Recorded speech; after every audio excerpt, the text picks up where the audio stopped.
Good afternoon, everyone. I'm just waiting for a few more participants to join before we'll kick off formally. We're now up to about 50, and we should be ready to go very soon.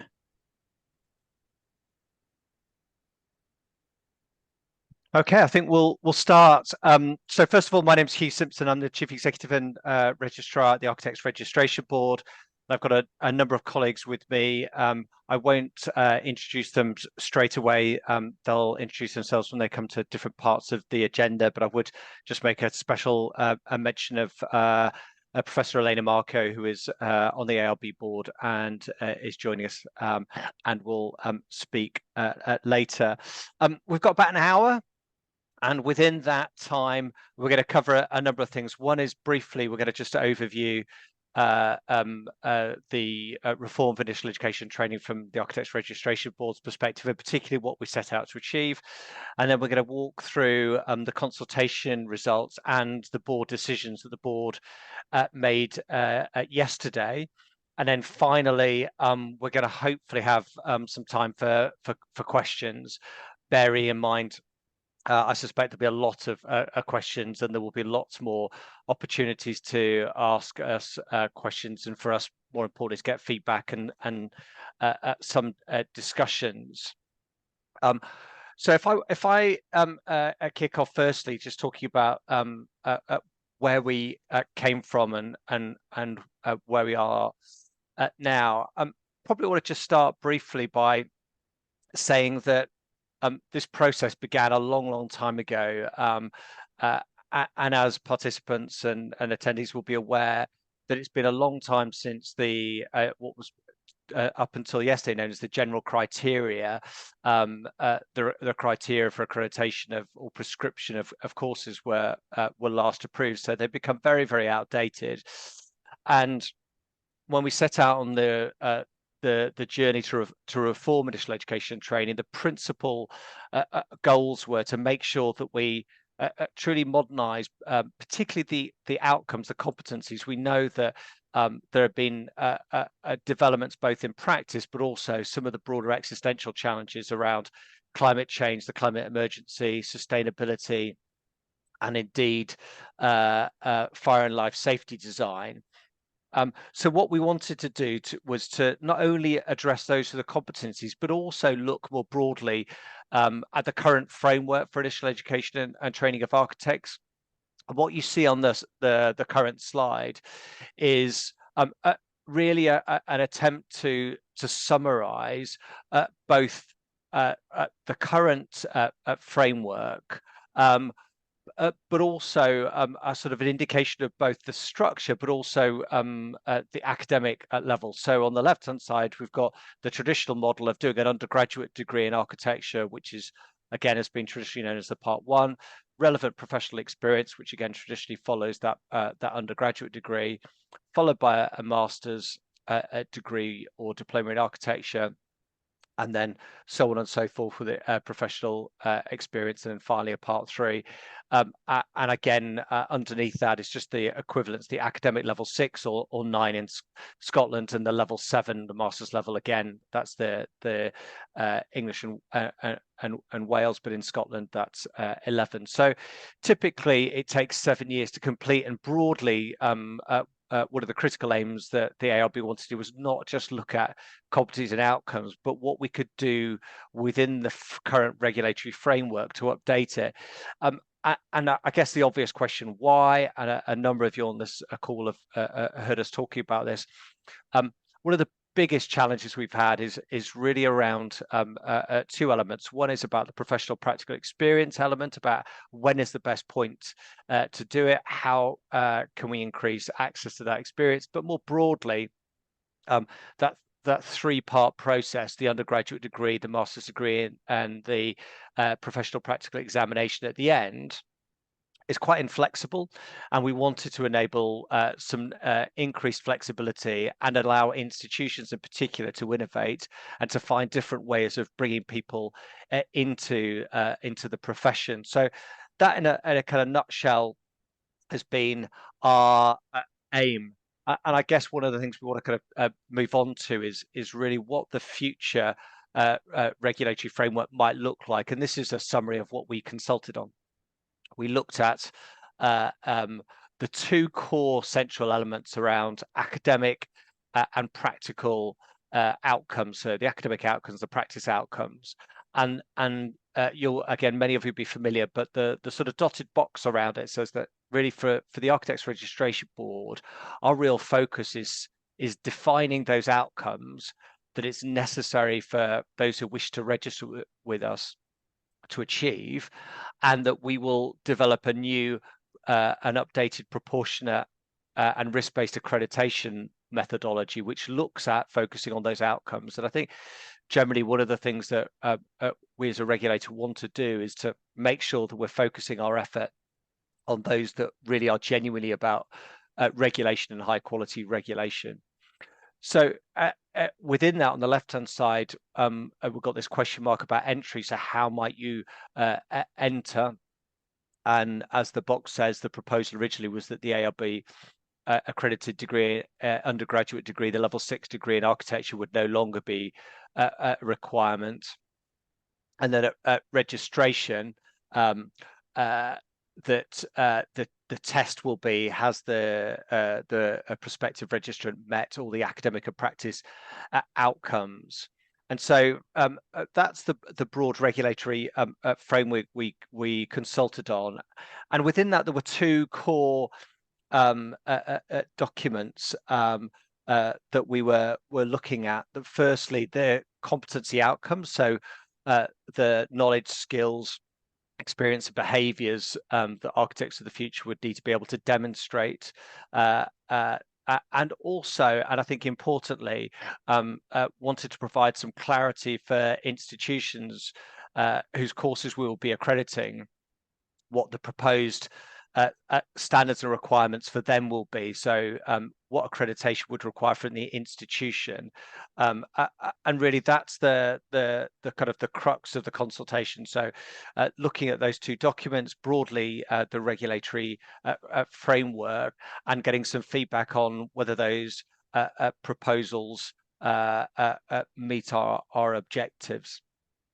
So I think if we move on to the next slide, we're going to go through really what some of the results from the consultation have been, and ultimately what the board has decided. Yeah, thank you, Hugh.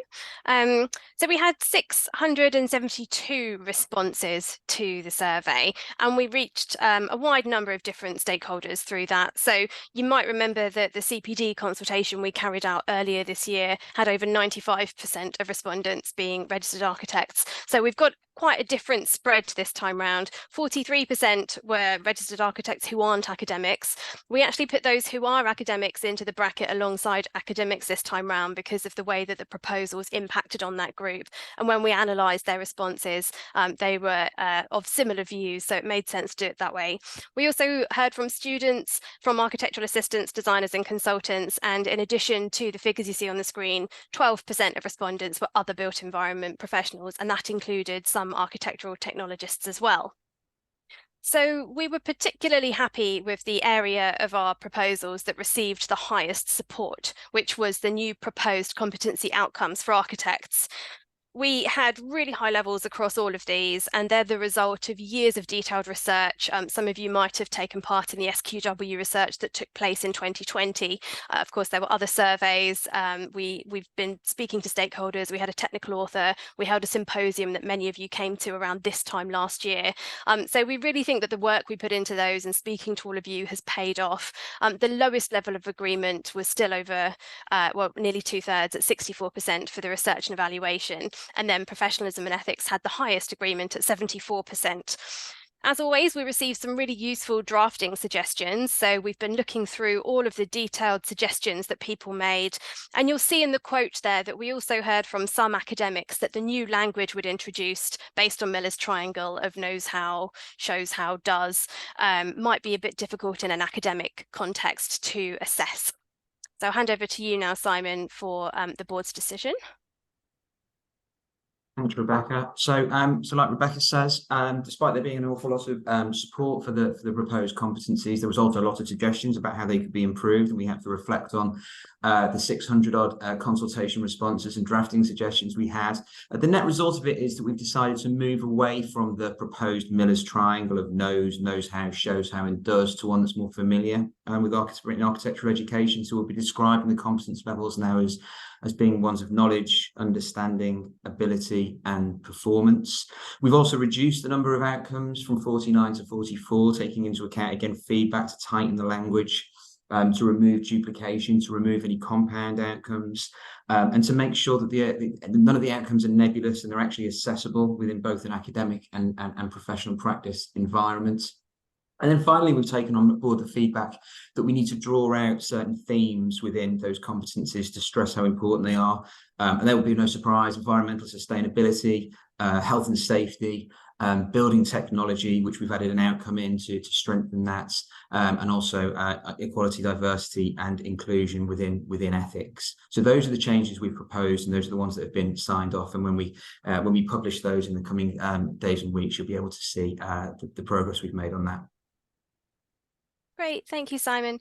So the competencies were the area in which we found the strongest agreement from consultation responses. Views on the overall framework and the points at which those competencies would be accredited were slightly more split.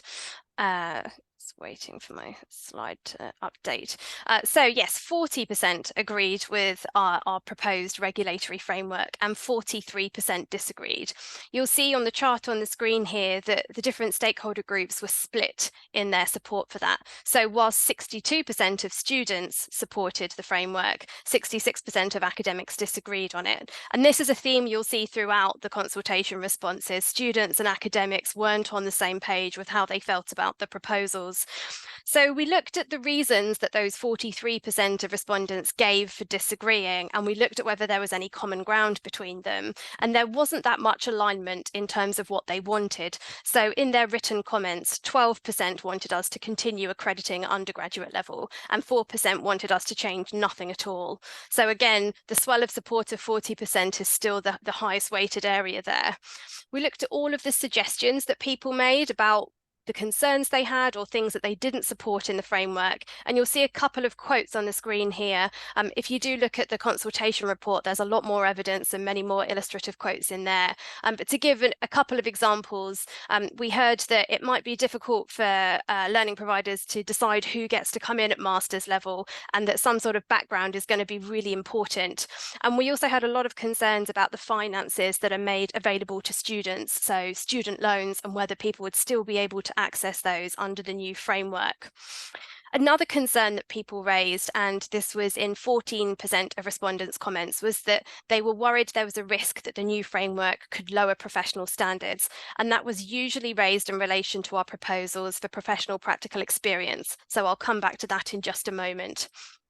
One of the aims of the consultation, as Hugh has talked through, is that we wanted to find out whether our proposals would help to widen the access points into the profession, and then over time improve the makeup of the profession to better reflect society.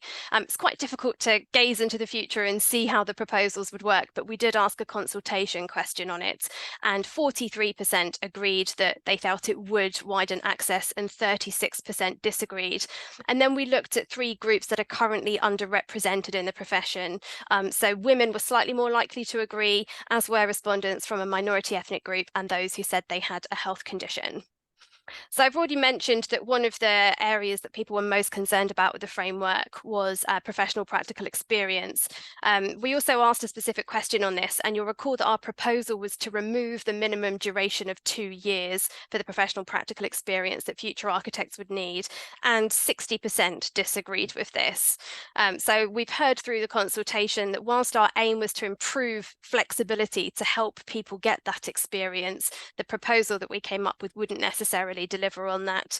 The quotes here show some of the things that we'd heard. So on the left there, somebody is saying that they find 24 months excessive, but they don't think we should remove the minimum completely. They would like still some sort of assurance there. And then the other quote there is somebody expressing that there's huge value in that practical experience, and they learn an awful lot outside of the lecture halls, and it would be a shame to lose the reassurance of that. So Hugh, going to pass back to you for the board's decisions on those results. Thanks, Rebecca. So yeah, just to kind of reiterate what Rebecca said, and to sort of move on slightly to what the board said. So you recall earlier that we talked about the aspiration of the board to enable a greater access, to enable institutions to innovate and to create some flexibility. And what we saw was that there was little alignment really around the concerns that people expressed with the regulatory framework, and what we struggled to identify as an alternative that would help meet our aims. But there was some really helpful suggestions in relation to things that we could do to mitigate some of the risks that have been identified. And so the board have approved the broader regulatory framework, but with some important modifications. So they have agreed that ARB will no longer accredit a level 6 undergraduate degree in future, but will focus on the level 7, or in Scotland, the level 11. But what they've confirmed is that we will look to develop further guidance to clarify what's required to access accredited qualifications, particularly for students who either come from a related or non-cognate route, or have specific and relevant work experience. So there were lots of feedback about asking us to define that. And while I don't think the board is inclined to create lists or define it in specific terms, we agreed that it would be helpful to provide some more guidance in relation to what that might look like. We also listened to the feedback around professional practical experience, and particularly the proposal to focus on an outcome rather than a minimum duration. And it's clear that without some additional safeguards, that people were not content or were worried about that. So what we are going to do is revisit those, and within that, we will look at further work, but particularly in the short term, we're going to look at what work experience within those 2 years can contribute. So one of the areas that we'll be doing is developing some guidance to look at and explain, and working with the sector in relation to those areas of work experience which has previously been excluded from the 2 years. So potentially those that are part of degree qualifications or done alongside academia. The other thing that Rebecca kind of alluded to within the framework was some concern around access to financial support and student loans, again, particularly in England. Conversations with UK and devolved governments have reassured us that there's nothing that we are proposing that would change the access level to student funding. There is obviously a broader conversation, and there'll be some specific issues around those who have who may wish to enter a level 7 qualification from a non-cognate route, but those who do not do an ARB, who have an undergraduate degree, a level 6 degree in architecture, but is not accredited in future by the ARB, that will not affect their access to funding. So moving on to professional practical experience.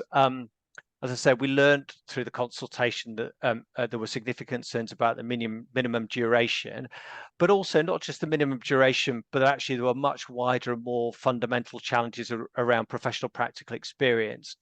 And while the board had not wanted to broaden or to seek to come to any short-term solutions, given issues around funding and some of the broader issues around practice are not within our gift, it's become clear that we do need to do some more work in this area. So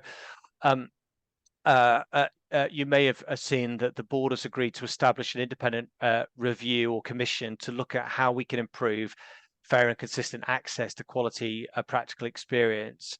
And they've asked that commission would seek to report within about a year with some recommendations, and clearly that will need some very significant input and engagement for the sector, because while we realise that there may be limitations for what we can do as an organisation within our statutory remit, these are very, very big issues and concerns, and I know a number of organisations have flagged those to us, and there are a number of people on this webinar with whom we've had discussions about it. So it's a big attempt, I think, from our side to recognise that there is more work to do, and we hope that the Commission will really come up with some suggestions and solutions, not just for ARB, but a broader contribution to the really challenging issue around professional practical experience and how we can ensure that everyone who wishes to has access to it.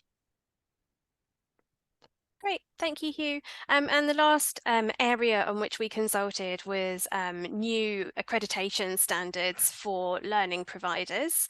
Just waiting for that to happen. There we go. So we proposed 6 areas of standards, and slightly stronger support for the competencies compared to this. So overall, more respondents agreed with each standard than disagreed, but they weren't always over 50% of agreement, because between 20% and a third chose not to express a view on each of those. So they chose neither agree nor disagree. So fewer people expressed a view, but those that did were more likely to be positive. Again, as with the competency outcomes, we received some really useful drafting suggestions on those as well. Different levels of detail. Again, you'll see more in the report. And then the last quantitative question we asked was whether or not people agreed that our proposals would help to strengthen oversight of learning providers to create a better learning environment for students. Again, views were split on this one, so 37% agreed and only 30% agreed. But as we saw on some of the earlier questions, students and academics are in different positions on this. So 52% of students agree and 55% of academics. And similarly with architectural assistants, consultants and designers as well, 50% agreed. Brian, I'll come over to you next for the board's decision. Thanks, Rebecca. So in light of the feedback that we had on the standards, in that there was little disagreement or suggestions for change, we'll be going ahead and we will be implementing those proposed changes to the accreditation of qualifications. Also in the feedback, we had some opinions given to us about the optimum speed of the transition, the moving to the new accreditation model, but it wasn't identified sort of alternative timescales to the ones that we talked about. But we do recognise that moving to this new proposed standards for providers is going to require some more guidance and some more advice. And so we're going to be moving ahead and producing a handbook for providers. And that's going to contain guidance on how the standards can be met, but also the sort of evidence that we would be looking for from providers during that process. What we'll also be doing as part of the next level of implementing this accreditation model is just making sure that everybody understands the ARB accreditation statutory function and how that's necessary for public assurance. And also is a requirement for professionals looking to qualify as architects. So we're going to help everybody understand that and make that really clear in the guidance advice that we produce. So I mentioned earlier about the timescale. We're about to shortly publish a roadmap, and that's going to set out the timescale for this transition and how it might impact on different cohorts of students who are either in the system already or maybe part way through or about to start. And then recognising that this is a change and sort of fitting into what I was suggesting about the guidance, we're also going to establish an education transition reference group. And the purpose of that group is to get and to continue to get feedback from stakeholders about the guidance that we're producing, about the impact of the new changes in the standards and the processes when we're working with providers to actually start to do this accreditation process. So I think that's all I'll say here, but I think if I can now just hand over briefly to Professor Elena Marco, who, as you heard, is one of our architect board members. I think she's just going to speak briefly about the board's decision making process. So Elena, over to you. Thanks. For the board was a big moment yesterday. I've been seeing the journey since 2019. And we have to kind of put it in the context of kind of, the Grenfell inquiry, the climate emergency, of course, Brexit, and also kind of, the fact that we had a criteria which was over kind of 11 years old, if not more now. So being in this journey and seeing approved the new competence and regulatory framework for education, I think it is important going forward. There are opportunities. Of course, there will be areas that we will all need to work together to make sure that we find a different way of kind of doing things. But seeing the work that ARB has done, working with the stakeholders in this space, has been really important for the board, as well as seeing how that also ties together with the mutual recognition agreements that have been done internationally in a post-Brexit environment, and also with the CPD that is going to be kind of in effect as well as part of the new powers being offered by the Building Safety Act. So for me, these three pieces of work and today signal a change for the architectural education, but also for industry, which I think hopefully others will follow. And I am actually quite excited from the opportunities that it presents as a board member, but also in my daily job. Thank you very much indeed, Elena. I mean, we've talked a lot and covered a lot of ground there, both in relation to the outcomes, the framework, the new standards for providers, the accreditation methodology. I think one of the other things that I think is really important to say is there are two big additional elements that we've talked about, both in relation to the Commission on Professional Practical Experience, but the board also made a decision yesterday to commission research looking at access into the profession. And so that's another thing that we want to make sure that we are genuinely evaluating both what we are doing and more broadly some of our proposals. So again, I think a really important attempt to make sure that we are not just looking at process, but we're looking at outcomes, and do we achieve the things that we want to achieve. Perhaps dangerously for us, we're well ahead of schedule. So I think we now have almost 30 minutes for questions.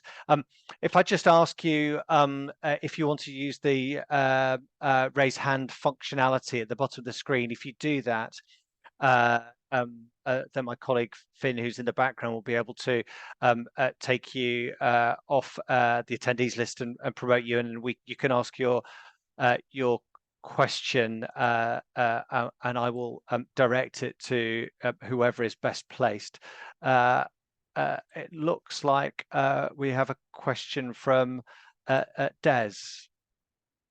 Hi there, everyone. Thank you for the presentation. I was just wondering, really, now the consultation's been concluded and the feedback from the general public is kind of a clear no to the core question: does the proposed framework achieve the vision of the ARB? 43% disapprove, 40% approve. Can I ask perhaps what possible remit do the board believe they have to progress retreat from Part 1 accreditation when, you know, the populist feedback is an incontrovertible no to the framework? And I suppose, do they understand that to progress this framework contradicts their own data and clear populist opinion? Thanks, Des. I mean, I guess you put the nail on the head in terms of I wouldn't say so it's 43-40 in its broad terms, and I think it is fair to say the board did spend a lot of time thinking about this. But I think the important thing also to look at is we've also, and I think Rebecca shared the slides, there was a lot of support from students for that, but it was a much less support from academics. So when you break it down into the different groups, but also out of the 600 or 700, almost 700 responses, we've read every single line of feedback. And what was really difficult in terms of a decision not to, I think if we decided not to progress, it would have had to have been because we could find within that feedback a very clear and cogent alternative to how we could achieve some of the things we wanted to do, which was, if I take you back to that, about enabling greater access, to enable institutions who wish to innovate, about flexibility, about creating multidisciplinary methods of education and training. So absolutely, we haven't gone ahead with it lightly. I know the board hasn't gone ahead with it lightly, but I think it's not fair to say that there was overwhelming opposition. I think what we found was a really mixed view. I didn't say overwhelming. I just said that the populist conclusion is that there is a no to the core question. Yeah, there was absolutely, and as I said, it is obviously very tricky. And I think what we found, so for example, if we look at the professional practical experience thing, what we found was the arguments against it were really cogent and powerful, which is why the board demonstrated it wanted to think again and it needed to look again. I think in relation to the regulatory framework, it's very clear that there was a much higher degree of nervousness and skepticism from institutions. And we've heard that. We need to think about what we need to do about mitigating it. But when we looked into the reasons, there were multifactorial. Some of them were about funding. So I think we've managed to get some reassurance from funding bodies. Some of them were just very clearly that they were skeptical that it would help us achieve our aims. And again, we looked at what the evidence for that is. And I think I mentioned at the end, we're looking to commission some research to look at access. But I have to say the students were very, very positive in support of that. And particularly, I think the slide that Rebecca showed, that those who have who are significantly underrepresented within the profession were very, very supportive. So the board has had to balance that. So absolutely take the point that there was no clear support. But I would say we've looked within that what the reasons for the objections were, how it would help meet the board's aims and aspirations, and what we might do to mitigate some of those risks. Could I add here to say that it's all about proportionate as well? And we were very proportionate and conscious of the decision that the board was taking. Not an easy one, I acknowledge, but I think it was very important to kind of look at all perspectives when reaching that decision, and that was really important. Okay, can I just caution then the representation of the student population, because it appears that just 12% of respondents were students. So again, I just caution over representation of a single body of people. Can I, Hugh, can I guess put the consultation in context as well?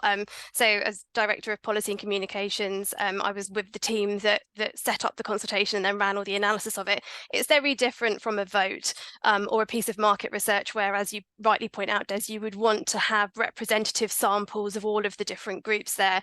The key thing that we learned from it was why 43% disagreed. And we're not going to rerun a consultation or a survey at this stage, but if we did, with the changes we've made to the framework, I'd like to think that a lot of them would now be in agreement. We've addressed all of the key points that we can, and in their written comments only 12% said that undergraduate degrees should still be accredited, so that's quite a small number when you look at all of the respondents as well.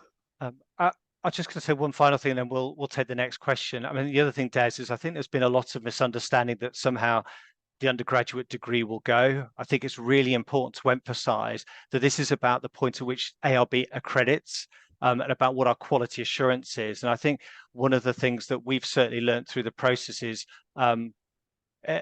architectural education training is complex in its structure. And actually, when you seek to change things, there's a lot of, we need to work much harder in relation to communicating. So, we know, for example, our colleagues at REBA will continue to validate their part 1, their part 2, and their part 3, and the vast majority of students will still go through a regulated undergraduate degree. But what we've decided is actually it's really important to focus our regulatory focus on as close as we can to the point of registration and at a level where the board can be assured of the qualification. So I don't want us to separate the idea that by only accrediting at the level 7 somehow undergraduate education is negatively affected. It's more about where we focus our force. But absolutely, Des, we don't take the points that you make. Well, thank you. I just thought I'd like to make my opinion. No, I really appreciate it. Kathy, I think, Finn, could we hear from Kathy Gall?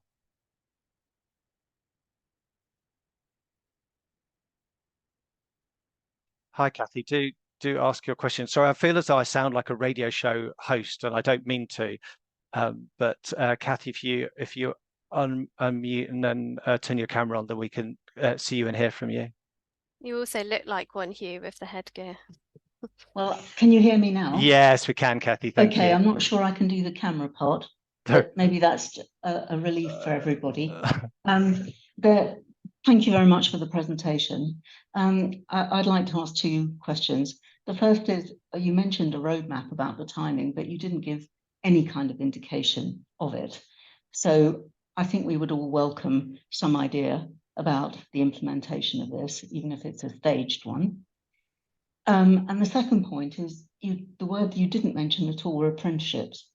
And of course, as a member of an institution that is a provider for both the kind of normal, in inverted commas, qualifications plus the apprenticeships, the apprenticeship issues are very great. And I'm aware, of course, that the ARB does not prescribe one of the degree apprenticeships, whether it's level 6 or level 7, but nonetheless, it has become an integral and extraordinarily popular mechanism for study. And of course, the ARB were part of the Trailblazer group that supported it for both level 6 and level 7. So I'd really welcome some commentary from you about that. Please. Brilliant. I'll just say a couple of words, and I'll bring my colleague Brian James, the Director of Accreditation Registration, in on timeline, and also I'll ask Simon Howard, Director of Standards, to talk a little bit about our engagement with the Trailblazers and IFATE and the work that we've done. Because I think by my brief introductory response is that always through this we have made sure that there is going to be no specific negative impact on apprenticeships. Absolutely, the whole aspiration of the board is to increase access. It would be perverse if anything we did would negatively harm apprenticeships. I think one of the things that we heard through the consultation, and again, I think we need to do some more work and understand better, is that what we heard around apprenticeships is that they are providing some really positive insight into the sort of, I suppose, the pedagogy of learning, about the benefits of having a more integration. What the evidence is less positive on is necessarily the speed at which it's improving access to architecture from the underrepresented groups. So I think there's lots of work that we can do on that. But I absolutely, it's been pretty fundamental to the journey on the reform to make sure that we are enabling and supporting routes rather than closing them off. What I might do is ask Simon to respond more broadly on our engagement on apprenticeships first, and then ask Brian to follow up on the timeline and what the next steps are. Yeah, just very briefly, Kathy, we've been working with IFATE and the Trailblazers as we've developed these competencies to ensure that they can be mapped against the apprenticeship standards, and we're confident that they will be. Of course, that work can't really substantively take place until the board agreed the outcomes we did yesterday. So there's lots of work to do, but it's all really positive. We've been in, as I say, liaising with them all along, and we'll continue to do that. Brian? Including level 6, or disregarding level 6? Well, for our perspective, it will be level 7 now. Yes. Thanks for the question, Kathy. So in terms of any existing qualifications at any level, they will continue to be recognised for joining the register, and we will recognise those qualifications until the end of 2028. As you've heard from our information today, so the outcomes were approved yesterday, and the standards for providers will come into effect from the beginning of January 2024. We've already got some significant way down creating the handbook for providers that I referred to earlier, and we'll be launching that shortly once we've concluded with it. And then as the accreditation team engage with each of the providers, either around their existing qualifications or around assisting with the process of applying for the accreditation of a new one under the new outcomes, we'll be able to support and provide feedback through that process. In terms of the broader timeline, and I think you and I may have even spoken about this sort of when we've discussed previously, but one of the intentions of the accreditation process is obviously to make sure that we can provide good support and feedback during the process of accrediting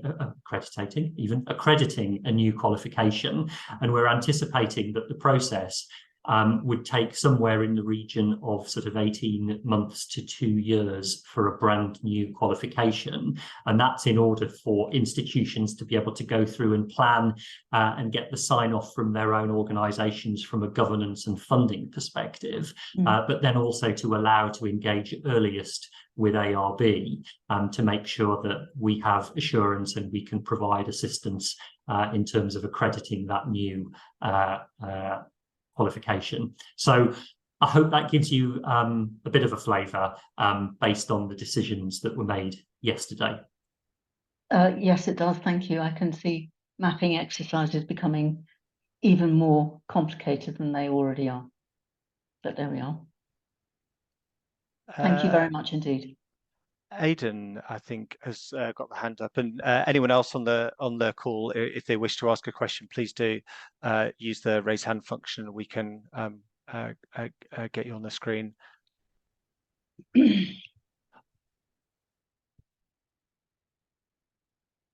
you hear me now?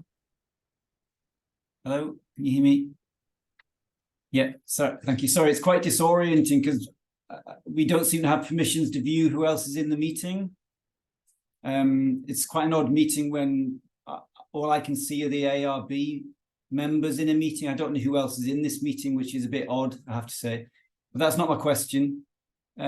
Question goes back to the analysis of the survey data and the representation of collated responses. So I'm from the University of Sheffield School of Architecture. We put together a carefully considered response, which was a departmental response, and presumably that has counted as a single response. Now, that would be a problem if other institutions or practices have done the same. So in fact, a single response might be representing 60 to 100 views. That could give quite a distorted impact on the analysis of the survey. So the question is, has that been considered? So Aidan, sorry, I've just been dropping in and out, so apologies. I'm happy to take that one, Hugh, if that helps. Yeah, I could have caught half of it, but I think I kind of followed up the questions. But yeah, thanks, Rebecca. And just to say, apologies on the format, but I think when you're dealing with large numbers, it's a webinar format for Zoom, so that's kind of where it is. So I know it's a bit clunky, but do bear with us. And if you look at the you should get a participant button, I hope, so you might be able to see who else is on. But apologies if it's not functionally helpful, Aidan. Yes, as you says, it's a bit unmanageable for us. We wouldn't be able to get that many people on a screen, and sometimes if someone's got a Wi-Fi problem, it creates issues. Yeah, so I mean, in terms of how we analysed it, we both asked quantitative and qualitative open questions, and it only takes one person to have a good idea and to suggest something that we would be able to do.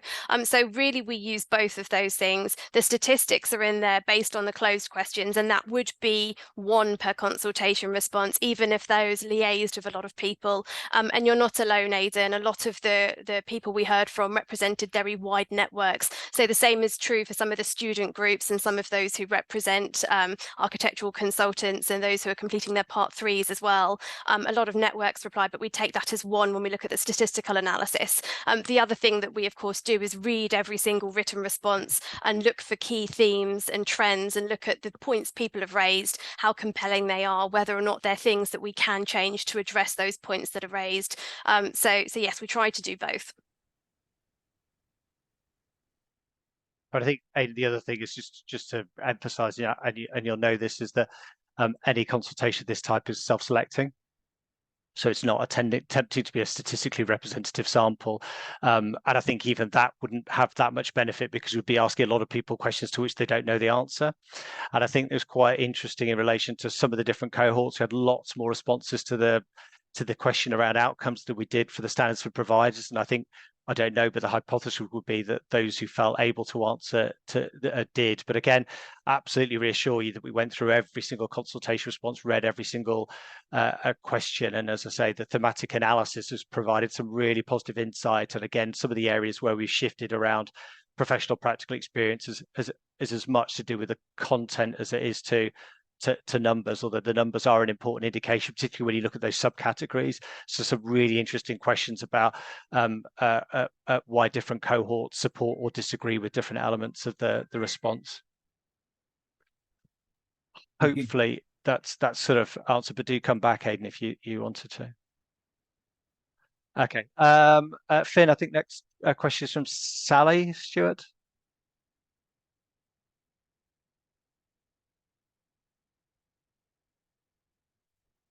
Hello. Hi, Sally. Hi, Sally.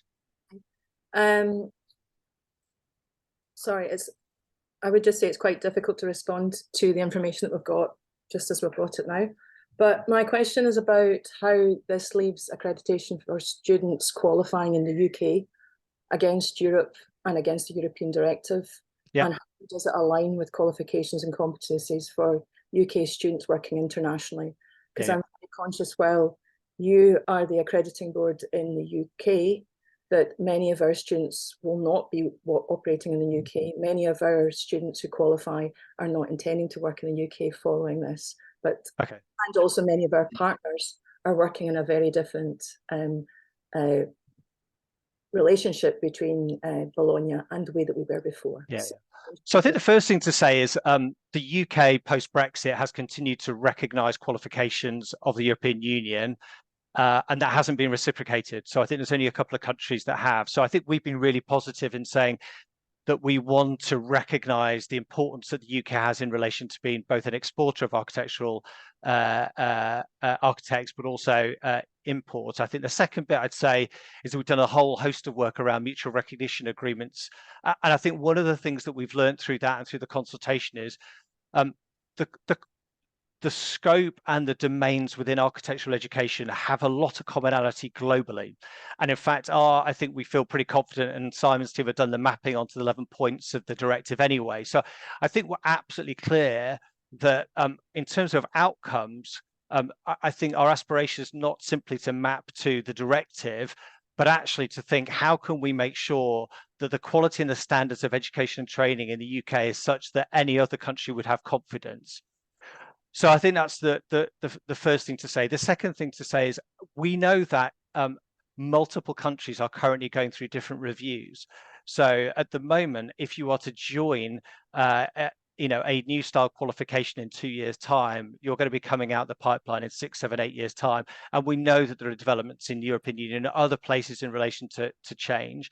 So I guess there's a few things just to summarize, Sally. The first is we think any future discussion in relation to mutual recognition, and we are quite far ahead with discussions with the European Union, and we've got a provisional agreement. So I think we're confident around that. The second is we feel as though the outcomes do map to the 11 points. There are some differences in relation to time-based requirements. And I think one of the things that we think is a really positive opportunity, for example, in the work experience, is there are some really good and innovative ways in which universities are providing a practical experience. And I think we've already had some questions from Sheffield University, and Sheffield doing some really innovative things in there which don't currently count, wouldn't be directive compliant. So I think we feel we've got a really positive story to say, and we've had discussions with the European Union and ACE and representatives and globally. So hopefully that gives some reassurance. What we don't want to do is not introduce positive, important changes both to the outcomes and the structure for fear of what a 4 to 5 year negotiation period with the European Union might do. That's our primary goal, is drive high quality education and training. And then develop mutual recognition on that basis. Okay, can I ask a subsequent question? Please do, Sally. My second question is about the breakdown of the data. And I was just wondering if in the breakdown of the student data, whether you took into consideration whether they were home or overseas students, and whether that's going to be revealed. Rebecca, you may or may not know the answer to that. Well, you'll know the answer, but do you want to just answer? Yeah, thanks. So we did ask people where they were based. So we do know the proportion that are based outside of the UK, but the numbers were small that we didn't break it down by that level and look for trends in terms of how they responded. So that's a long way of saying we know we heard from some, but we didn't analyse what that specific group said compared to others because it was a smaller group. Yeah. And that's in the report, Sally. And if I might just, whilst I'm speaking, I know we've published all of this today and there's a lot of it, and you've noted it's quite hard to digest it all and respond. This is one opportunity. There are others. We'll be inviting all consultation respondents to a webinar later in the month and we'll be publishing more things over time. So yes, we know it's a lot of information. We're just providing as many opportunities as we can to talk people through it. Thank you. Thanks, Sally. I think Christian's got a question, Finn.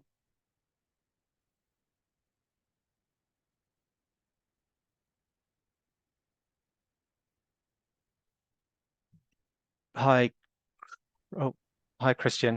Hi, yeah. Just as a couple of really quick questions. One is, do you have, or have you had, or I suppose will you have in the fine details, be having any greater conversations with the Institute for Apprenticeships and the RIBA about some overlapping of criteria or mapping, so that we don't have to have 3 completely separate different mapping stuff? So I think, you know, we know there's been for whatever reason, a slight divergence in paths, but it would be good to hear that going forward with the consultation, there might be some re-overlapping, so that the institutions aren't forced to write 3 separate documents and do 3 separate things.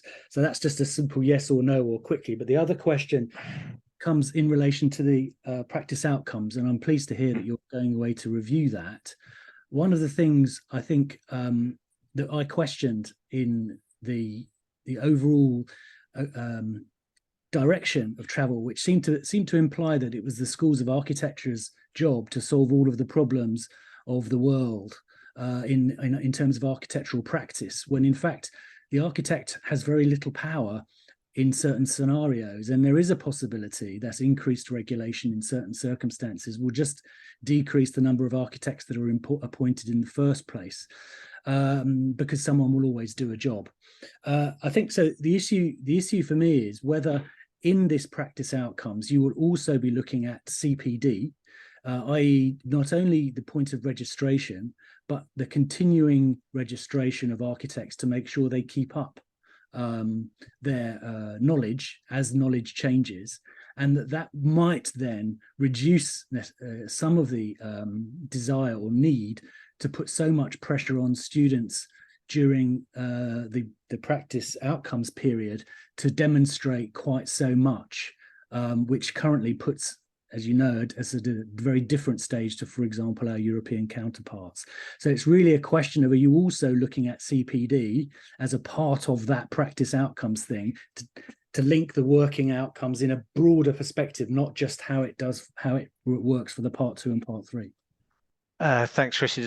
There's a few things in there, I suppose, very simply, and I've seen Jenny Russell from RIBA's got her hand up, so she might want to build on whatever I say now, and I'll definitely bring her in next. Is yeah, I think on that kind of mapping and overlap, I think just to acknowledge from the perspective of institutions, one of the things we've heard is yeah, we recognise that IFATE, RIBA, ARB have different roles, responsibilities, statutory as leadership bodies or membership bodies. But from our perspective, we're just receiving them, and can you sort it out and can you fix it? And I think one of the things that that's been a challenge for us, because I think as a statutory body, we've always felt and have communicated that there are things that we have no choice over. We have a requirement through the law to do certain things. But the one thing that's been really positive, particularly over the last few months, has been working with RIBA and looking at and recognizing the different roles and responsibilities, and again, hopefully Jenny will chip in, but one of the things we've been able to do is mapping. So I think we feel pretty confident that that the outcomes that we've set do map onto RIBA's themes and values. So we're doing some joint work there, and I think I've managed to do so. Simon, I think, has already alluded to the fact that we're having conversations with IFATE in relation to that, you know, and obviously that's another tricky and even more convoluted process of qualifications accreditation. So Simon, I just want to bring you in on this sort of part 3 thing and the CPD sort of continuum, because obviously we have introduced mandatory CPD, or will be from January, as a sort of partly a response to the Building Safety Act and what's come out of Grenfell, but also as a more broader journey in relation to kind of driving quality and reflection. So maybe Simon briefly touch on that, and then Jenny, thanks for flagging your hand up. We'll bring you straight in afterwards. Yeah, Christian, it's a really good question. The short answer, because I know Jenny's waiting to come in, is yes. So we've made it a specific outcomes part of, the students got to be able to demonstrate a reflective approach to their practice and a commitment to CPD. And because you're right, we can't set the threshold too high for entry into the register. It's got to be on the basis that continued professional development and continued development of skills will continue throughout their career. It's a point in their journey rather than the end. So that, combined with the code of conduct and the new CPD scheme, will absolutely address that part, and it's not going to become a barrier to registration. I'll hand over to Jenny. Yeah, we've got 3 minutes left, and in a sign of cooperation, we're going to let Reba have the last word almost. So, Jenny, good to see you, and thanks for joining. And do jump in. No problem, thank you. And Christian, I think it's a really pertinent question. And I wanted to pick up on your question about mapping, but I also had a specific question. Yeah, please do, Jenny. Yeah. ARB know that we have discussed this many times. It's also in our public consultation response, and so isn't you.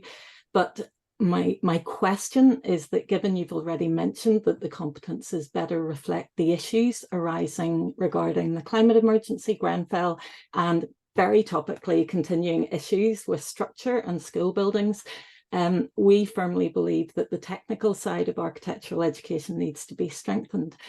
However, you don't discuss those and specify them in your competence topics, in those overarching competences which architectural students need to have. While I fully appreciate that you plan to release some of that mapping to show that how it maps against our themes and values, how your outcomes can be covered under different topics, I'm really mindful that these broad competences are what are reflected to the profession. We will discuss with the Schools of Architecture if it would be helpful for us to reword some of our themes and values to match your competencies. And we would be happy to add an additional one on research, but we're not able, on behalf of the profession, to remove the topics of life and health safety and structure, construction and resources from our themes and values. They progress into our mandatory competences, and I think it would be remiss of us to subsume them into something else within education. So that's perhaps not so, it's a question that we've asked before, but it's perhaps also an observation and a reflection for Christian as well. Thanks, Jenny. I mean, I think our response will not come as a surprise, but obviously I think we would say that those issues are most definitely not subsumed, but are run as a sort of stick of rock, a thread through all of the outcomes. But Simon, do you want to kind of pick up on a couple of things that Jenny yeah, highlighted? no, that's absolutely right. We don't think that they're standalone topics, but pervasive throughout all the competencies that architects need to have, from behaviours to design to professionalism. And what we're going to be able to do is, the way that the outcomes are going to be presented, we can draw out those topics, whether it be on sustainability, whether it be on health and safety, whether it be on building technology and structure. We're able to draw those out and highlight them. So I don't think, from our perspective, it's stylistic more than anything else. The most important thing is that the outcomes are reached by the students. Thank you very much. Thanks, Jenny. We've run out of time, but I just want to thank everyone for participating. There's lots of information on the website. As Rebecca has pointed out, there'll be lots more opportunities for engagement. For those from institutions, you'll have an opportunity to speak to us, I believe, at the SCOSA AGM, but also we will be out and about. We're doing lots more of these meetings and events. And of course, do contact us directly if there are specific questions you need answered, either around transition or some of the more technical things. We realise these are significant changes, and while we've been consulting for a long time, and many of them will not be new concepts and ideas, the implementation period is a critical one, which is why we've set up the education, or we're setting up the education transition reference group. So once again, thank you so much for attending. Thank you to our board member Elena for joining us, and as I say, please do let us know if you've got further feedback or specifically further questions.